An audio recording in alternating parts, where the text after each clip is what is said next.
Le cercle RH pour débattre d'un sujet qui concerne des millions de Françaises et de Français, la parentalité, et qui concerne aussi beaucoup de DRH et de dirigeants d'entreprise. Qu'est-ce qu'une vraie et bonne politique de parentalité? On va en débattre et en parler avec mes invités. Ils sont là autour de moi. Marine Descendres, ravie de vous accueillir. Bonjour. Cofondatrice des Parents Zen, les Parents Zen. Des crèches, et on en parlera parce qu'à vos côtés, il y a Jérémy Mailly, DRH du groupe Panzani. Ravi de vous accueillir. 850 collaborateurs avec une politique de parentalité dont vous allez nous parler, et vous travaillez la main dans la main avec les Parents Zen. Merci en tout cas d'avoir répondu à notre invitation. Et puis Lucille Watrin, je l'ai bien dit, vous avez vu, experte conciliation des vies, parentalité entreprise. Vous accompagnez des entreprises sur leur stratégie, la bonne politique en parentalité, puis vous préparez, je crois, mon petit doigt me dit, un grand événement qui aura lieu en mars prochain à Paris, justement sur ces sujets de parentalité. Et avec moi, Caroline de Senneville. Bonjour Caroline. Bonjour. Très heureux de vous retrouver, chère Caroline, journaliste décideur RH, avec des chiffres, des analyses. Et on va commencer peut-être par un éclairage venu de l'APEC. Oui, l'APEC a sorti une étude en septembre dernier qui montre que 37% des cadres parents d'un ou plusieurs enfants mineurs déclarent rencontrer des difficultés, ce qui est 10 points de plus que les autres cadres, qu'ils soient non-parents ou parents d'enfants majeurs. Juste l'experte que vous êtes, vous accompagnez les entreprises. Quelles sont les difficultés quand on parle de parentalité? Quand vous allez dans une entreprise et que j'imagine, vous posez le sujet, vous faites un diagnostic. Quels sont les sujets qui sont posés sur la table quand on parle de parentalité? Il y a des gros enjeux de flexibilité. Parce que avoir des enfants, c'est avoir des enfants qui peuvent être malades, qui peuvent avoir des besoins de soutien avec des médecins, etc. Donc avoir un agenda où on peut s'ajuster. Et en fonction des métiers, qu'on soit dans une usine ou dans une tour à la Défense, on ne peut pas s'ajuster de la même façon. Super.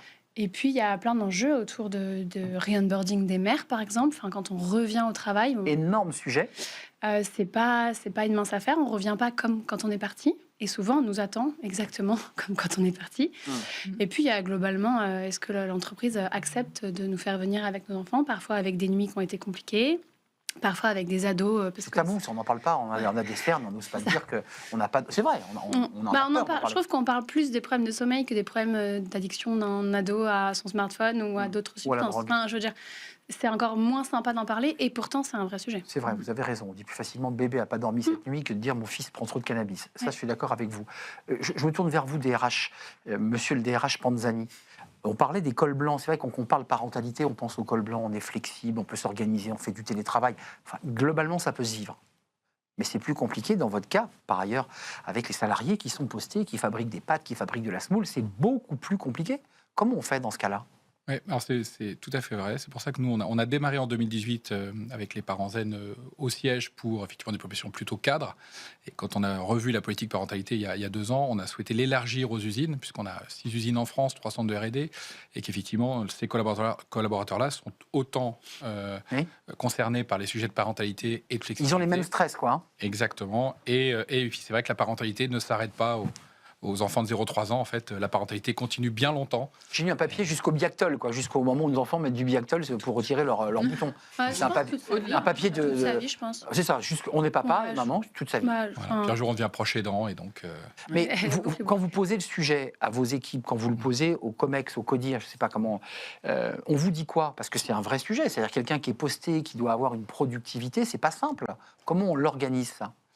En proposant effectivement des services, donc des places en crèche pour faciliter le fait de trouver un mode de garde, mais aussi des systèmes de garde, des systèmes de soutien scolaire. Voilà, donc ça ne retire pas l'enjeu de postes postés, mais en tout cas, on facilite tout ce qu'il y a autour, les services qu'on peut apporter. Des services. Voilà, pour faciliter l'organisation personnelle. Marine, j'évoquais tout à l'heure que les Parents Zen étaient le partenaire de Panzani et de beaucoup d'autres entreprises, mais qu'est-ce que vous apportez comme service et qu'est-ce qu'on vous a demandé? Qu'est-ce qu'on nous a demandé chez Panzani? On nous a demandé de faire connaître aussi cette politique parentalité en interne et puis aussi en externe. C'est pour ça qu'on accompagne les entreprises. C'est vraiment dans un accompagnement global pour mettre en place une politique parentalité efficace. Parce qu'on sait, chaque année, on organise un baromètre. L'année dernière, c'était avec je vais y arriver, Opinionway. Et donc, dans ces chiffres, on sait que 58% des parents qui ont un nouvel enfant sont impactés, ont leur charge mentale qui augmente au travail. Donc ça, c'est un vrai chiffre. Et parmi eux, 60% des entreprises n'ont rien fait pour leurs collaborateurs, alors que c'est un vrai enjeu. Mais le retour de congé maternité, parce qu'on parle des enfants ados, on mettons de l'autre côté, mais on rentre, on a cette enfance, un moment de joie, ou parfois c'est difficile d'ailleurs, et c'est un choc quand on revient. Qu'est-ce qu'on fait là en matière de politique? Quels sont les conseils que vous donnez? Parce qu'il y a la grande politique de parentalité nationale créée par le gouvernement, incitation, accompagnement, augmentation de la durée du congé de paternité, tous ces sujets qui sont étatiques, j'allais dire. Mais Oui. concrètement, sur ce sujet du retour, quels sont les conseils que vous donnez? Concrètement, pour moi, c'est les managers qui ont un rôle, qui sont en frontal. Alors, on a les RH, évidemment, qui doivent pousser, en tout cas, dans le bon sens. Et quand c'est fait, si ça s'arrête juste à une belle politique, c'est assez inutile. C'est former concrètement les managers, parce que c'est eux qui vont recevoir ça y est, je suis enceinte, je vais partir et je vais rallonger mon congé et je reviens à 80%, et comment je trouve le jour qui va à tout le monde. Souvent, les managers en off, hors télé, hors plateau télé, ah là là, je vais l'avoir à 80%, ça va être plus compliqué. Enfin, c'est ce qu'on entend quand on discute avec les managers, c'est ça leur réalité. La problématique, c'est que si on ne prend pas les gens dans leur globalité, on n'a pas toute leur performance et toute leur créativité. Donc, Il faut s'adapter à la vie et aux besoins des collaborateurs. C'est pas c'est pas les collaborateurs qui doivent s'adapter à l'entreprise. Enfin, c'est plus comme ça. L'œuf et la poule et l'œuf, c'est un vrai sujet. Caroline, il y avait un éclairage intéressant sur ce sujet-là. Il y avait une étude qui avait été menée par l'Institut BVA qui date un peu de 2019, mais qui est quand même assez révélatrice, qui avait montré que plus de la moitié des salariés connaissaient mal leurs droits liés à la parentalité, notamment l'entretien de retour de congé maternité qui est obligatoire, la visite médicale, la garantie de rattrapage salarial, le droit de bénéficier d'1 heure par jour d'allaitement sur son temps de travail. Voilà, tout un tas de dispositifs que les salariés ne connaissent pas forcément. Alors, peut-être vous voulez rajouter quelque chose, parce que j'avais ce chiffre où il y a votre étude, et qui est tiré d'ailleurs de l'étude Opinionway que vous avez produite. Chez les moins de 35 ans, c'est intéressant, c'est pas la Gen Z, mais enfin, ils s'en sont sortis de peu. 53% d'entre eux ont envisagé de changer d'entreprise pour une politique plus family-friendly. Ouais. Ça, c'est un sujet, je m'adresse au DRH, et évidemment, vous êtes un partenaire du sujet, mais vous dites c'est aussi un calcul que l'on fait d'engagement des collaborateurs. C'est-à-dire, globalement, un collaborateur maltraité ou une collaboratrice maltraitée dit je m'en vais. Vous l'avez, j'imagine, quantifié, ce sujet-là. Oui, c'est un enjeu d'attraction, de rétention des talents, d'engagement, parce qu'effectivement, aujourd'hui, les collaborateurs, ils regardent l'ensemble de ce que l'entreprise propose sur plein de sujets, dont la parentalité. Et après, c'est comme ça qu'ils décident de rester ou pas de rester. Donc oui, c'est un sujet important. Donc vous réduisez les risques d'absentéisme, parce qu'il y a le départ, puis aussi les arrêts maladie, parfois de très courte durée, parce qu'on doit s'organiser. C'est ces sujets-là dont on parle. C'est exactement. C'est apporter les bons services et la bonne flexibilité pour que le retour dans l'entreprise se fasse sereinement. Et d'ailleurs, c'est pour ça que nous, on pense que l'entretien de retour est très important, mais l'entretien avant départ est aussi très important. Bien sûr. Que si on veut partir sereinement, il faut anticiper ce qui va se passer, connaître ses droits, préparer son retour. Donc c'est aussi important de voir les gens avant qu'ils partent. Tiens, et avant de donner la parole à Marine, les hommes le prennent, leur congé parentalité? Moi, j'ai été confronté il y a quelques temps maintenant à ce sujet, qui venait d'arriver, ce congé. Et on se regardait tous, on était journalistes, et on se disait, non, on va pas le prendre, ça sert à rien, je suis à l'antenne, en plus on faisait de la télé, et donc c'était compliqué. Ils le prennent maintenant, c'est rentré dans la culture ou pas? Vous regardez. Alors nous, oui, non. Nous, ils ne le prenaient pas assez. Voilà. Et la raison principale, c'est parce que quand vous preniez un congé paternité, vous perdiez du salaire. Exact.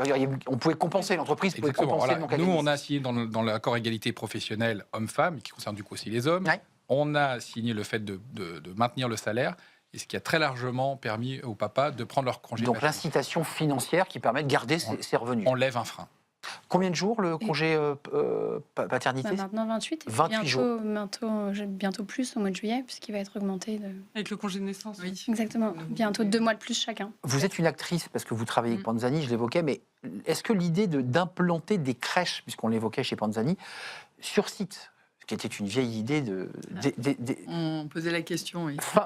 fin 19e, début 20e, toutes les grandes entreprises, les poissonneries, les sardineries, intégraient les crèches sur site pour que les mamans aillent allaiter leurs enfants. Ça se passait comme ça. C'est la bonne solution ou pas, ça? Alors nous, on s'est créé, donc à l'époque, en 2010, on s'appelait Ma Place en crèche. Et justement, ce qu'on a créé, c'est de disrupter les crèches d'entreprise. Donc de ne pas avoir la crèche sur le site de travail, mais au contraire d'avoir une crèche d'entreprise, donc un berceau d'entreprise, dans une crèche à 5 minutes du domicile des salariés. L'idée, c'est quand même de jouer sur la proximité, le caractère pratique de la crèche. C'est comme ça qu'on a créé le plus grand réseau de crèches de France. Et aujourd'hui, on a plus de 4500 crèches partenaires. Donc vous avez des espaces, en fait. Exactement. Et après, on a aussi des clients pour lesquels ça a du sens d'avoir une crèche sur site. On parlait du zooparc de Beauval. En plus, eux, ils avaient besoin d'une crèche ouverte 365 jours par an. Très grosse amplitude, oui. Voilà, donc c'est obligé. Voilà. Caroline, le ROI, parce que je vois que le temps file, le ROI, qui est un mot impropre pour parler des enfants, mais c'est un calcul que fait aussi l'entreprise. Engagement, marque employeur, c'est intéressant. Et puis, il y a aussi un ROI sur ce sujet. Oui, il y a un groupement d'entreprises suisses, dont Nestlé, qui avait mené une étude et qui avait prouvé que pour 100 € investis en faveur de la parentalité, ça lui rapportait 108 €, 8% de ROI. Est-ce que ce calcul-là, sans cynisme aucun, vous dites, on le fait aussi, parce que ça nous permet d'avoir des collaborateurs qui se sentent appréciés, encouragés et sur lesquels ils ont un équilibre. Non, je vous sens... Je pense qu'on est obligé de le faire parce qu'on a des entreprises précurseurs. On peut prendre l'exemple de Panzani, parce qu'ils ont mis beaucoup de choses en place. Mais on a aussi des boîtes qui rechignent, qui ne veulent pas le faire. Et en tant que consultante, j'arrive en disant, en fait, si vous ne le faites pas et que des mères s'en vont, c'est entre 3 et 9 mois de salaire que vous perdez. Un burn-out... Le coût du recrutement. Oui, ça inclut tout ça. De la formation. Il y a un burn-out, ça coûte presque 80 000 €. Donc, si on ne prend pas soin de ses salariés, ça va vous coûter très cher. Et puis, on peut voir la pierre qui roule un peu sur les inégalités femmes-hommes. Parce que si on soutient les mères et qu'on encourage les papas à partir en congé paternité et les coparents, on soutient aussi les mères et on évite d'avoir des biais au recrutement, notamment. Jérémy, qu'est-ce que vous faites de plus que les autres? Parce que quand on travaille sur ce sujet, on voit que des entreprises sont très en retard. On voit que certaines sont en avance. Qu'est-ce que vous apportez de plus? Je pense que ce qu'on a essayé de faire, c'est d'essayer d'embrasser le sujet de la parentalité dans sa globalité. Bien sûr, les places en crèche, c'est souvent le sujet par lequel on entre, parce qu'on sait qu'il y a un problème de garde pour les jeunes enfants. Mais ensuite, tout au long de la vie de parents, on a des sujets de soutien scolaire, d'orientation, de gestion, de garde d'urgence. À un moment, on devient proche aidant. Le télétravail, les entretiens de retour, s'assurer que les salaires augmentent. Donc c'est pour ça que nous on a essayé de l'approcher dans sa globalité pour que le dispositif soit puissant et plus que juste la garde de jeunes enfants. Vous avez des retours, vous avez des entretiens, alors évidemment de départ et de retour, mais vous avez aussi des entretiens avec vos collaborateurs, des remontées de managers. Qu'est-ce que vous disent les salariés? Est-ce qu'ils vous remercient? Est-ce qu'il y a l'idée que on est bien chez Panzani parce qu'on y est bien sur le plan de la parentalité? Oui, en tout cas, c'est apprécié. On a des très bons retours. Nous, on a lancé ce dispositif il y a maintenant 2 ans. On a accéléré, on a communiqué et on a vu de l'engouement. On a vu des gens qui s'intéressaient à tous les dispositifs et qui allaient au-delà du simple berceau. Et donc, je crois qu'il y a un bel engouement. Donc, ça veut dire que vous avez aussi du recrutement, peut-être par levier, lié à cette politique de parentalité. Il y a peut-être des femmes et des hommes qui disent...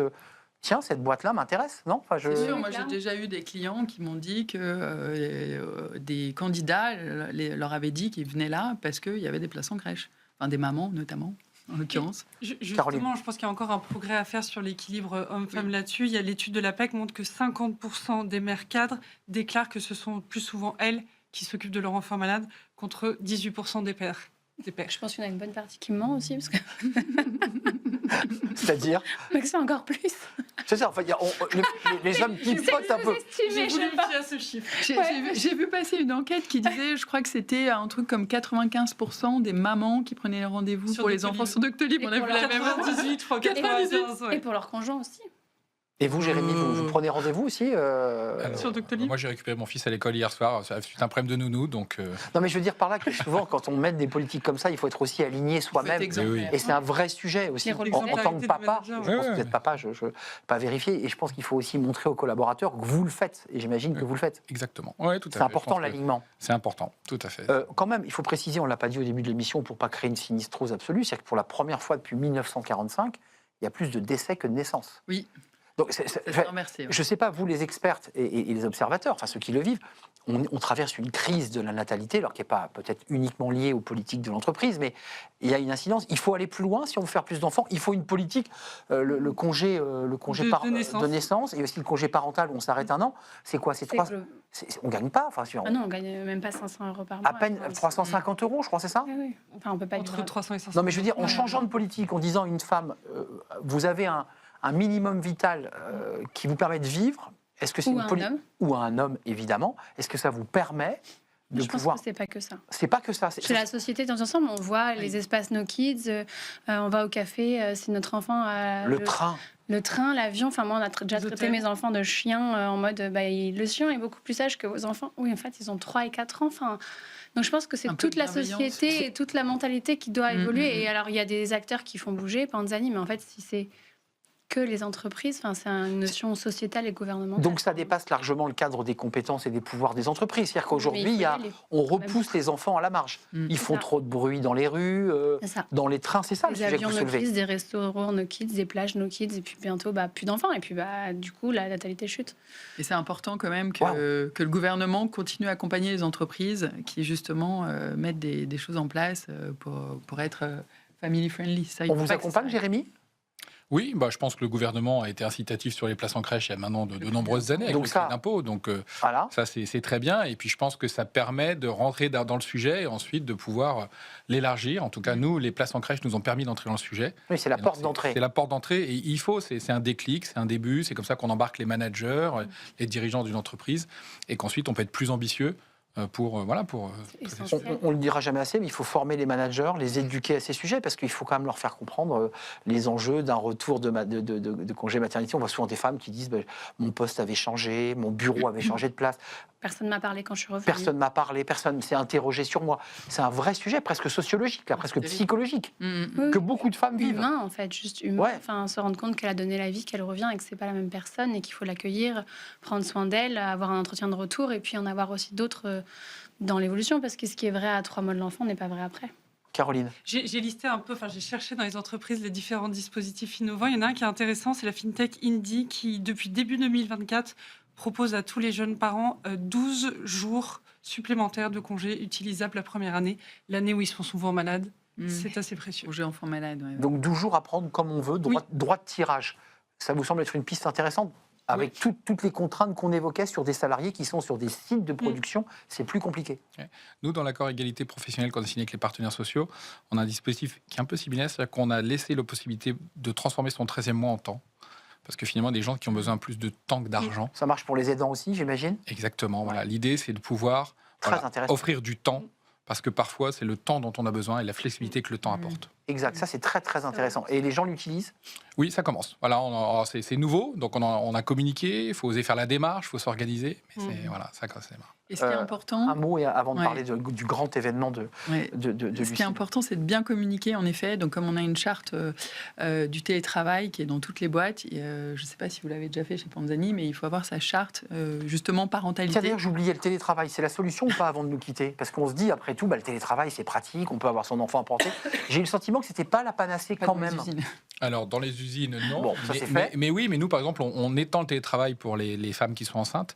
Et c'est très, très, très apprécié parce que ça apporte un moment où on a peut-être plus fatigué, plus de contraintes, ça apporte de la flexibilité. Donc c'est définitivement une réponse. De la souplesse et la maman qui est souvent triste de laisser son enfant, il faut le dire, à la crèche. On a vu ou le papa d'ailleurs. Pendant le confinement que du coup tout le monde est resté à la maison et qu'il y a eu beaucoup moins de déclenchements, d'accouchements prématurés.